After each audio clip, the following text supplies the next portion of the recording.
नमस्कार दोस्तों। आज हम लोग पुनः क्लास 12 सब्जेक्ट फिजिक्स के अंतर्गत पीएन संधि डायोड से संबंधित आंकिक प्रश्नों के क्रम में हम पीएन संधि डायोड के आंकिक प्रश्न के तृतीय प्रश्न को यहाँ पर हम लोग सॉल्व करेंगे।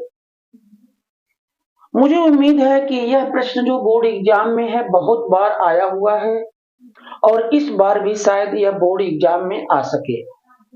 तो चलिए चलते हैं हम लोग पीएन संधि डायोड पर आधारित इस आंकिक प्रश्न को हम लोग सॉल्व करते हैं।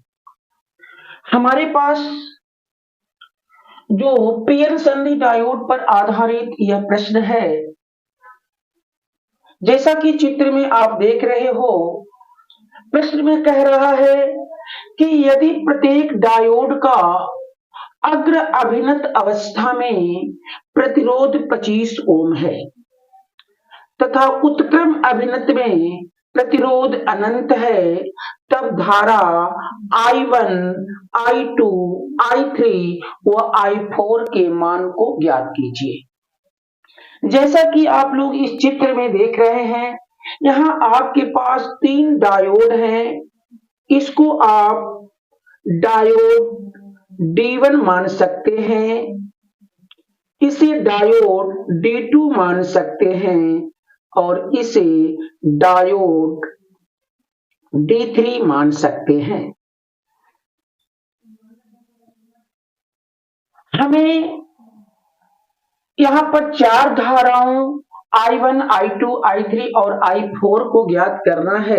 तो I1 जो धारा होगी वह सेल से प्रवाहित धारा होगी, जबकि I2, I3 और I4 इन तीनों डायोडों में अलग अलग प्रवाहित धाराएं हैं। इनके मान को हमें ज्ञात करना है। तो आइए चलते हैं, इस प्रश्न को हम लोग सॉल्व करते हैं।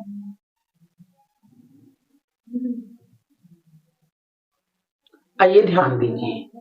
सबसे पहले इन तीनों डायोडों में देखिए आप कि जो डायोड D2 है, इस D2 का N सिरा जो है बैटरी के धन सिरे से और जो P सिरा है वह बैटरी के ऋण सिरे से, अतः जो डायोड D2 है वह उत्क्रम अभिनत होगा। इस कारण डायोड D2 में प्रवाहित धारा I3 का मान 0 होगा।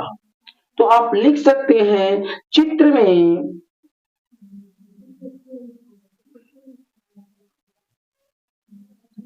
में डायोड D2 उत्क्रम अभिनत है,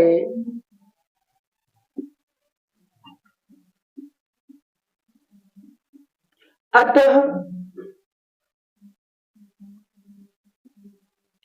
डायोड D2 में प्रवाहित धारा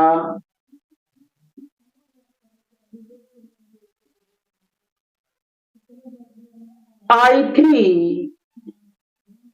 बराबर 0 होगा। क्योंकि उत्क्रम अभिनत में डायोड में कोई धारा प्रवाहित नहीं होता है और साथ साथ उत्क्रम अभिनत में डायोड का प्रतिरोध इनफाइनाइट होता है, इस कारण धारा का मान 0 हो जाता है। तो आपने देखा कि जो डायोड D2 है, जो भुजा CD में लगा हुआ है, इस CD खंड में कोई भी धारा प्रवाहित नहीं होगी। पुनः चित्र में आप देख सकते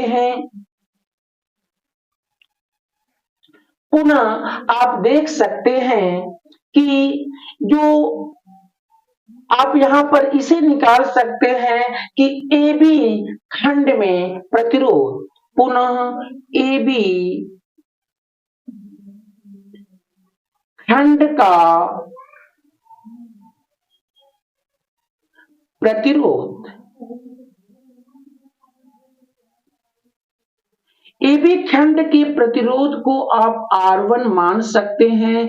R1 बराबर होगा, इस AB खंड में जो प्रतिरोध है, यहाँ डायोड D1 अग्र अभिनत है और साथ साथ अग्र अभिनत में इस डायोड का प्रतिरोध 25 ओम है। यह 25 ओम और यह 125 ओम श्रेणी क्रम में जुड़े हैं, अतः दोनों को श्रेणी क्रम में जोड़कर तुल्य प्रतिरोध हम लोग ज्ञात करेंगे। तो डायोड D1 का अग्र अभिनत में प्रतिरोध 25 ओम एंड प्लस उसमें उपस्थित जो अलग प्रतिरोध है उसकी वैल्यू 125 ओम, दोनों श्रेणी में जुड़े हैं, अतः टोटल भुजा AB का टोटल प्रतिरोध क्या हो जाएगा, 150 ओम।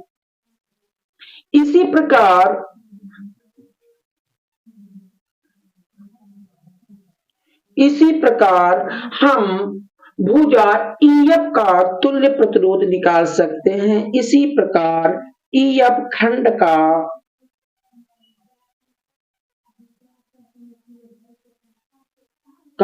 प्रतिरोध, EF खंड के प्रतिरोध को हम R2 मान सकते हैं। R2 बराबर क्या हो सकता है, EF खंड में जो डायोड D3 है यह भी अग्र अभिनत है, अतः इसका प्रतिरोध 25 ओम और यहाँ जो 125 ओम है ये दोनों श्रेणी क्रम में हैं, इन्हें डायरेक्ट हम जोड़ सकते हैं। 25 प्लस 125 इज इक्वल टू 150 ओम, 150 ओम। यहां पर अब आप देख सकते हैं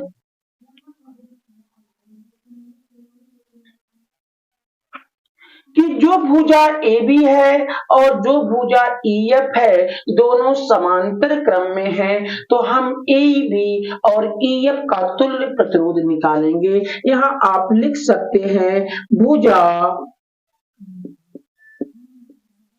AB व EF में उपस्थित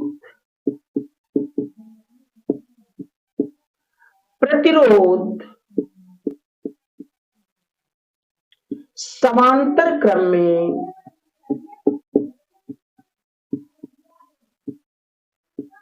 अतः दोनों का तुल्य प्रतिरोध, दोनों का तुल्य प्रतिरोध, तुल्य प्रतिरोध को R डैश मान सकते हैं और समांतर क्रम में जब दो प्रतिरोध जुड़े हों तो उनका तुल्य प्रतिरोध कैसे निकालेंगे। पहला प्रतिरोध R1 गुणे दूसरा प्रतिरोध R2 अपान पहला प्रतिरोध R1 प्लस दूसरा प्रतिरोध R2। यहाँ आपको R1 की वैल्यू 150 गुणे R2 की वैल्यू 150 अपान R1 की वैल्यू 150 एंड प्लस R2 की वैल्यू 150। देन ऊपर आप मल्टीप्लाई करेंगे 22500 अपान 300। इस तरह से 00 से 00 आपका कैंसिल हो जाएगा और कितना आ जाएगा, 3 साते 21, 3 पांचे 15, 75 ओम। तो AB और EF का तुल्य प्रतिरोध 75 ओम। अब आप देख सकते हैं कि इस EF में जो प्रतिरोध होगा 75 ओम और यह 75 ओम इस बाह्य प्रतिरोध 25 के साथ श्रेणी क्रम में जुड़ा है, अतः परिपथ का तुल्य प्रतिरोध निकालेंगे। अतः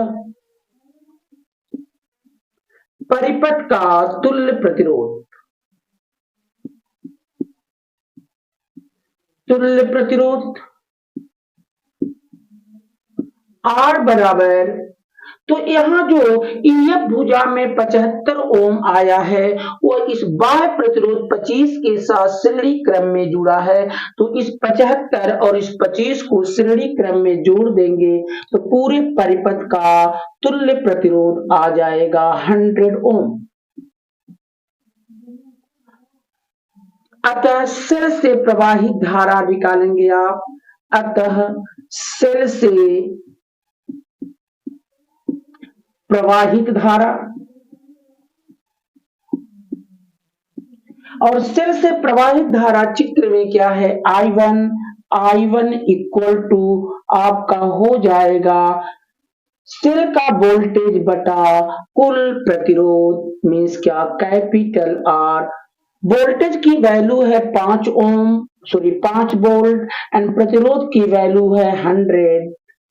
आप डिवाइड कर देंगे, आ जाएगा 0.05 एम्पियर।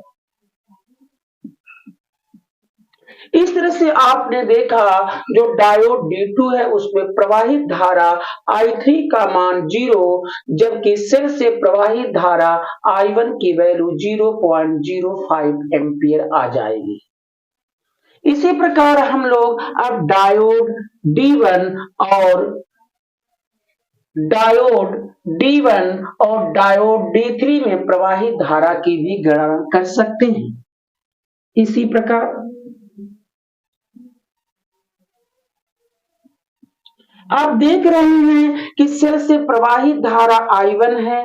चूंकि डायोड D2 में कोई धारा प्रवाहित नहीं हो रही है, अतः आप चाहें तो इसे परिपथ से आउट कर सकते हैं। यह धारा I1 जैसे ही इस जंक्शन पर पहुंचती है, यह I2 और I4 में डिवाइड हो जाती है। तो आप इस संधि E पर किरचॉफ के प्रथम नियम का प्रयोग कर सकते हैं। इस प्रकार I1 बराबर होगा क्या, I2 प्लस I4।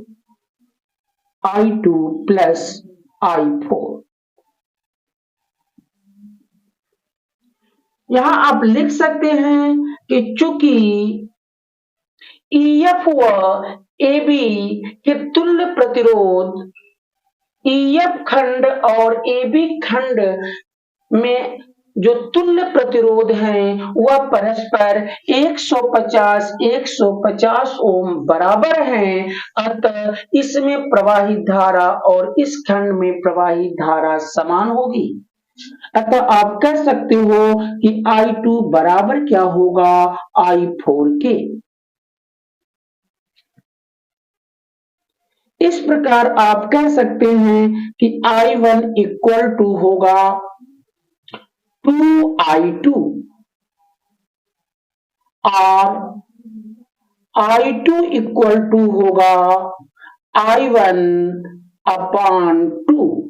वैल्यू को पुटअप कर दीजिए, I2 बराबर हो जाएगा 0.05 अपॉन 2, अर्थात I2 की वैल्यू हो जाएगी 0.025 एम्पियर। इसी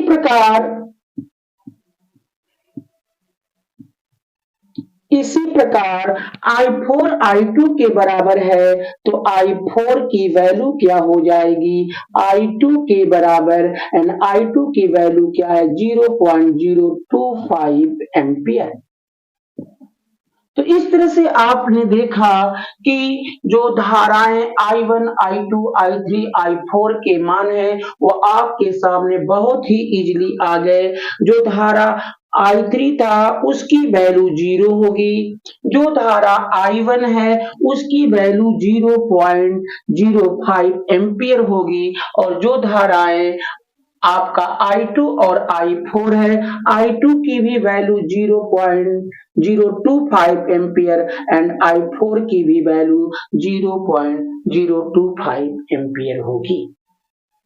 आप इस प्रश्न को अच्छे से तैयार करके बोर्ड एग्जाम में जाने का प्रयास करिएगा। उम्मीद है कि यह बोर्ड एग्जाम के सातों सेट में से किसी न किसी सेट में यह प्रश्न बोर्ड एग्जाम में अवश्य आया होगा। Thank you.